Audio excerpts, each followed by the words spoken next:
Hello there, my name is Malapo Slepe. I was born July 1972 in a small town in the middle of South Africa called Redress. Redress was a small, thriving town subsisting on mining and agriculture. I was born of common parentage. My mother was a teacher and my father a policeman.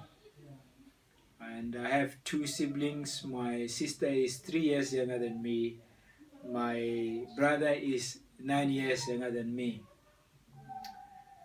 When I was 3, my parents moved to a small town next to Bloemfontein, just an hour north of Bloemfontein, called Brandfort. Here we lived close to Winnie Mandela. Winnie was excommunicated here after her husband was imprisoned to Robben Island in the 60s for fighting against segregation and inequality in South Africa. When I was aged 5, Steve Biko was arrested and brutally murdered by the police officers for fighting against segregation and inequality. He was a medical student at the University of Natal in Durban. When I was aged 13, Sipho Musi was brutally murdered by the police for fighting against racial discrimination and inequality. Sipho was in my class as I was growing up. He was a fellow student and he was a leader of a movement called Causes. During all this time, when we grew up, we knew that there was something fundamentally wrong with the system in South Africa.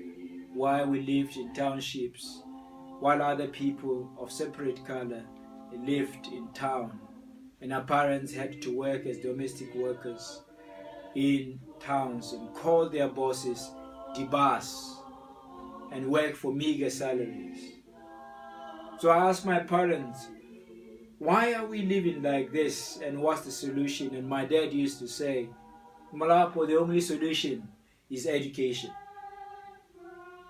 And I remember when I was growing up, our teacher, my high school principal, was one Mr. Litiane, and he used to say, time and tide waits for no man, Malapo, for time is a precious commodity which when lost can never be regained. And I remember in 1990 when Mandela was released from prison, he said, South African students, you must know that the only weapon that you have in your hand is education and discipline. Of course, at that time, as students, we didn't hear what he was saying. Students used to ridicule his speech and say he is offering us discipline when we want our land back. But shortly after that, in 1991, I was doing my final year in high school. And during my last year in high school,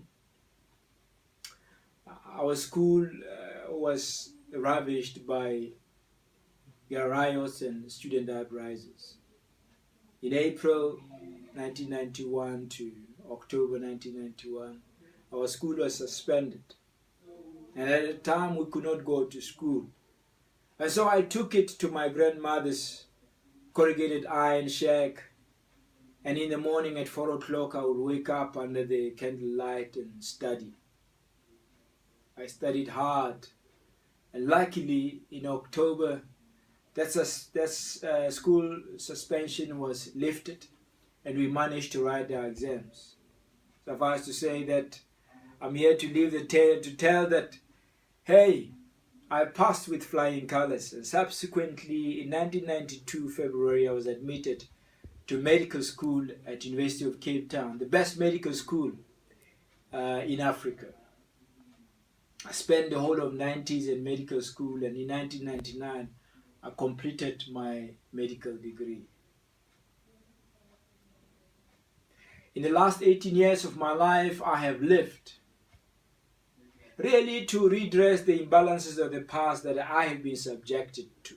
And I knew that that battle started within. And so I have embraced those qualities which I know are important for redressing those imbalances of the past, upholding excellence and integrity. And I have vowed to live the next 40 plus of my life, building the bridges